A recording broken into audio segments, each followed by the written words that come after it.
After officially releasing his Parks video, Webb released another video. This one was on the TETR-A satellite, something which I never mentioned in any of my videos. The mere fact that he should even bring it up, even as filler material, is a clear indication of how weak Webb's arguments are getting. So, showing a screen with the word Tidbinbilla on it constitutes as mention of Tidbinbilla, or Canberra, but showing a screen with the acronym TETR-A on it, or TETR-A as I've been subsequently corrected, does not constitute mention of TETR-A. Well, that sounds Jarrah-logical, I guess.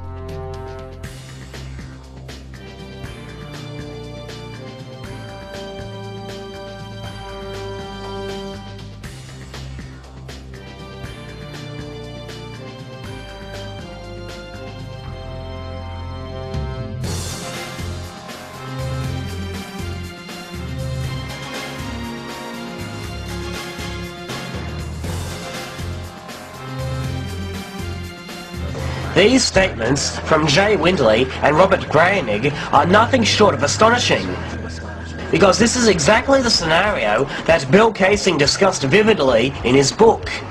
Astonishing? Ha!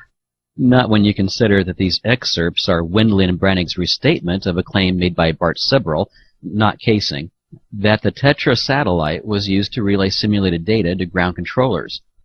An apparent trait shared among conspiracists is that they don't understand context. Jarrah pulled words from Windley and Brannig's websites, from pages where they were discussing Bart Sibrel's TETR-A satellite claim. I mentioned TETR-A to establish the context in which these words were used by Windley and Brannig.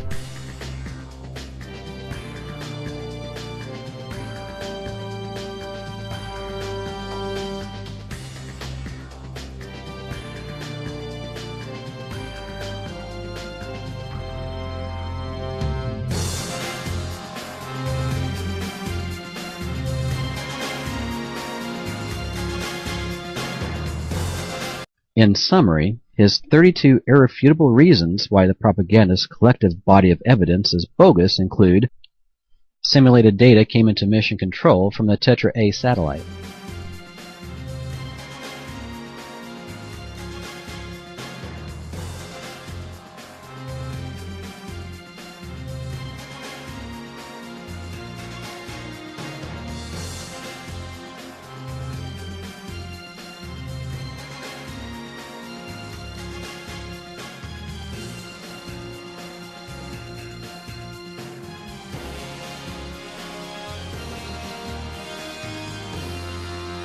If you look at the way Windley and Brannig have laid out their websites, each section starts by stating a moon hoaxer's claim, in boldface, followed by a thorough debunking.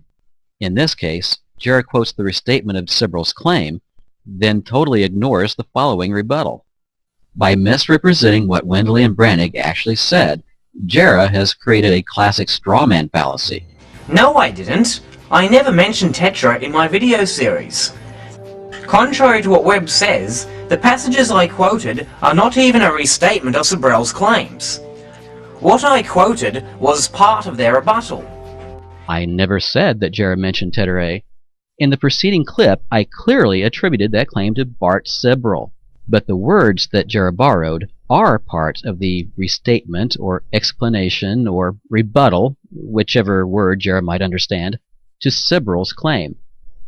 Whether Jarrah acknowledges it or not, that is the context.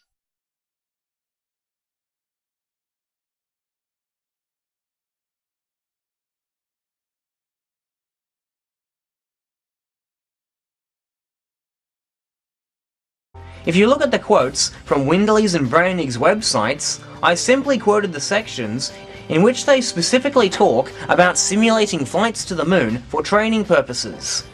Before discussing the flaws with Sibrel's TETR-A theory, Brannig and Windley discuss how a satellite is not needed to fool the MCC controllers, because the MCC controllers were trained for these missions by being fed simulated data over the landlines. Furthermore, the MCC controllers don't need to know or care where the data comes from.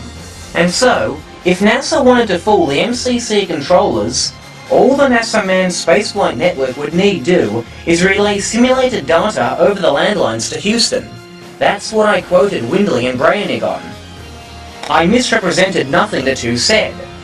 I didn't quote what they said about TETR-A because it was irrelevant to the topic at hand. Yes, it is relevant.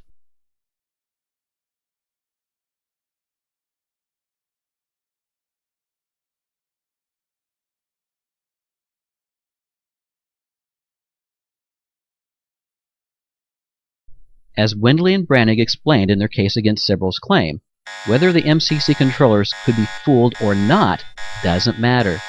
The fact is that MSFN operators all over the world received signals from Apollo. They separated the voice, data, and television signals, then sent the data to MCC. The MSFN operators could not be fooled. That's what Windley and Brainig were saying.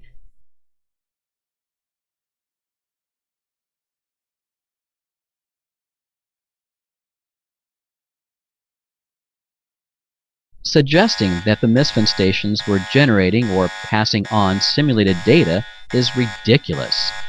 And why would NASA hire contract employees to operate their MSFN stations and send fake data to MCC where the actual NASA employees were? Which ones were supposed to be the conspirators?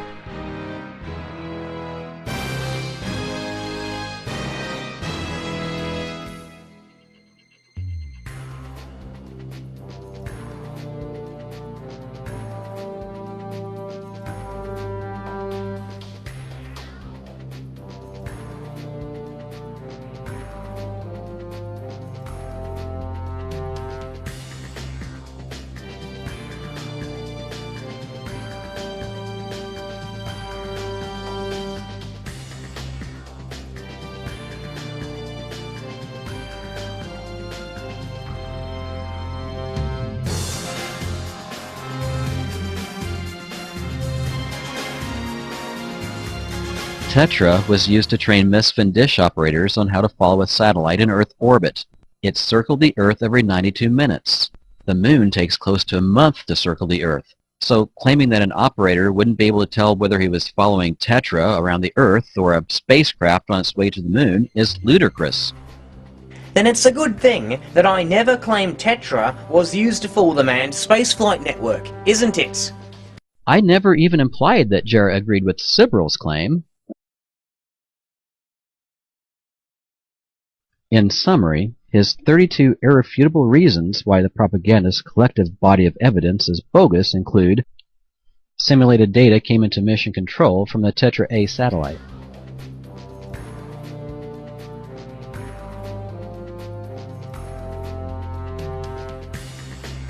Whether Jarrah mentioned Tidbin Bella or Canberra, either with his own voice or through a narrator, it has little bearing on any of his 32 claims that I addressed in my critique.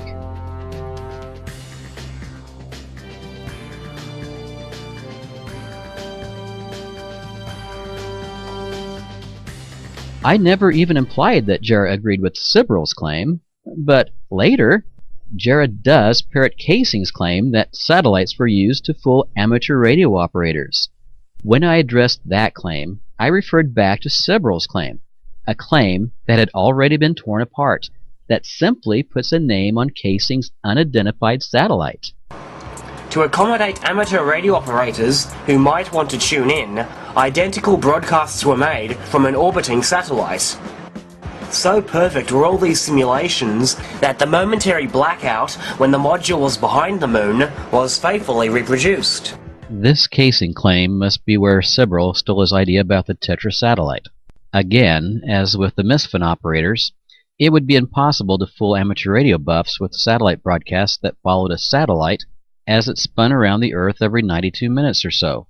Kaysing and Sibrel made essentially the same claim. An Earth-orbiting satellite was used to fool someone so stupid they didn't notice that the directional signal they were receiving wasn't coming from the direction of the Moon. They are both equally ludicrous claims.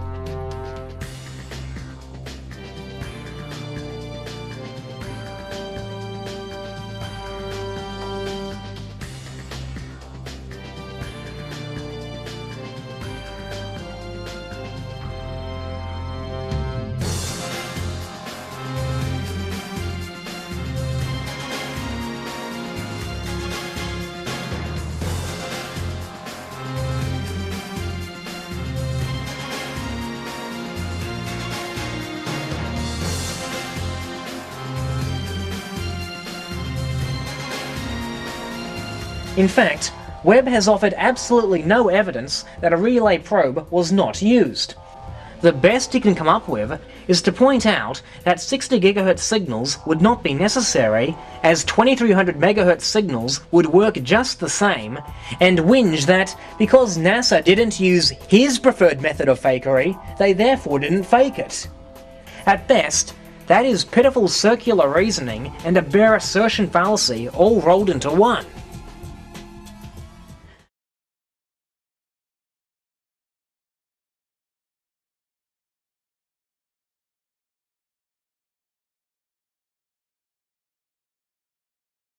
As for Jarrah's presentation of statements from Windley's website, I find it interesting that he chops the text from his website into two screens. Why do you think Jarrah did that? Well, if you put the two parts back together and compare what he shows in his video to the actual text at Windley's website, you see that Jarrah left out the first sentence of the second paragraph, which says, because of the design of the MSFN, a satellite was not required to train the MCC controllers. Windley is telling how simulations were easy to set up at MCC if you took the MSFN operators out of the picture. Of course, you'd only know what Windley was talking about if you include the second paragraph's main sentence. Can you say fallacy of omission? Can you say straw man? I can. It's no fallacy of omission and it's no straw man. The first sentence was left out purely because, again, it was not related to the subject. I was discussing the ability to fool the MCC with simulated data, that's all. Both Windley and Brannig state that it's possible to fool the MCC with simulated data. This was purely the reason I cited them. Alright already. I give. Nothing except the words that Jarrah lifted from this page have anything to do with his claim. But the words on this page that Jarrah ignores do have something to do with the argument against his claim. Although Windley and Brannig said that a case could be made that the MCC controllers could be fooled by simulated data, the fact is that during the missions, the MCC got their data from the MSFN stations, who in turn received their data through their antennas. The MSFN operators knew exactly where their data came from, and Windley and Brannig both state that the MSFN operators could not be fooled. Of course, something that I didn't notice the first time through this, Jarrah never really says that the MCC controllers were fooled by simulated data.